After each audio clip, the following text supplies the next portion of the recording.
Imagine a world where you just want to find a meal. You go to the grocery store and you say, "Hey, this is what I want to eat. I'm gonna go look at the shelves and make a decision on what I'm trying to eat today." You go to the grocery store and you look around and you realize, well, there's no almonds. There's no almonds. There's no coffee, and there's no apples.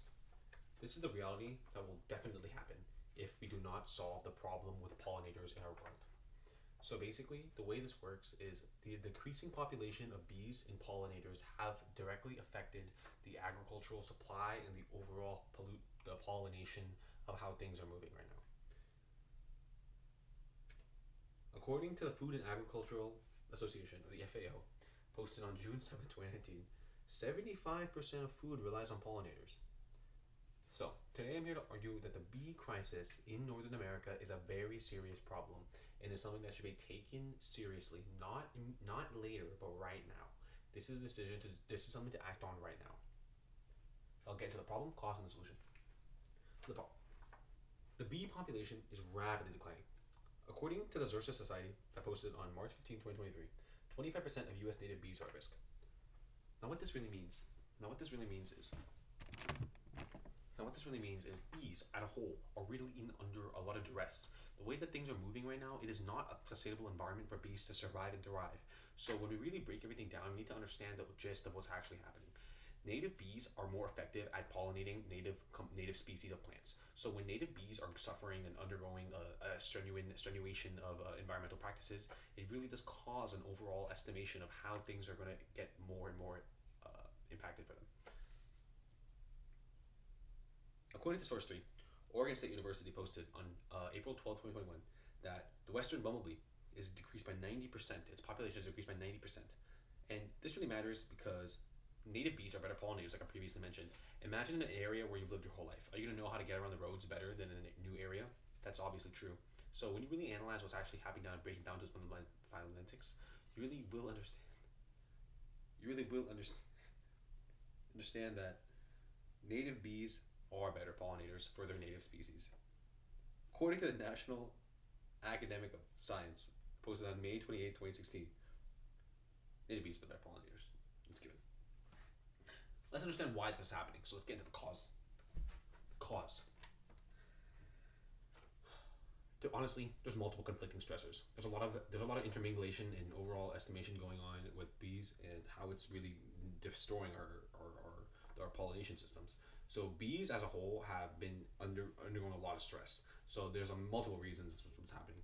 So USDA posted on January 10, 2020 that the habitat loss and the pesticides and the climate change and the disease is the reason. So because of all those reasons, now you understand this is really what's causing it. It's destroying with everything that's happening. The problem is it's really hard to break these things down and attack a solution, attack the cause one by one, which I will get into in the solution. But as of right now, you can understand that when you really overminglation and stack all these different causes, it really is going to affect the population of bees and overall harm what's going on. Source 6, the EPA. The EPA posted on August 22nd, 2022, that the urban growth and urbanization across the migration of the urbanization had actually caused there to be less landscape to be able to plant flowers. So because of this really does cause an effect of how bees genuinely have a lot less space to grow and to thrive and to mingle amongst each other compared to a normal bigger landscape. Yeah. So nature sustainability, it's not happening right now. It's just not cutting it. So nature sustainability posted on February 3rd, 2024, that basically pesticides. If you don't know what that is, pesticides are chemicals that they put on plants. So the migration of those are actually disturbing the regulation and the migration of the regulation and the survival of bees that are existing right now. So the climate shifts are actually causing there to be different types of necessities for these pesticides, but when the pesticides are used, it's actually in turn harming the bees, which is really counterproductive to what we're trying to do. So climate shifts are really causing this whole thing, which is one of the many factors I listed out in the causes. So let's get into the solution. So yeah, like I talked about before, the solution is really going to be a mix of three things. Just how the cause was a mix of many things, the solution is a multi-step problem, is a multi-step approach. So the policy plus the habitat plus the change in individuals will really result in a great way to solve this bee crisis. So let's restore the habitat, number one, via policy changes such as let's lower the amount of pesticides, let's move away from these type of different things. Let's strengthen the regulations and let's just overall change our practices to help support these bee populations. So really, all in all, today, let's really change our let's really change the way that we're doing things to make it seem that the solution is the really end goal, obviously here. So yeah. So for another great example of a solution would be, hey, so if you're gonna go out and if you're gonna go out into your backyard and plant plants that you just picked up from a really unique plant from somewhere else, let's not do that. Let's pick up more native species. Let's create a recognizable area, a recognizable patch of places where bees really feel at home. Because at the end of the day, the bees may seem like annoyances to us, but they really are the solution on how to bring everything back together.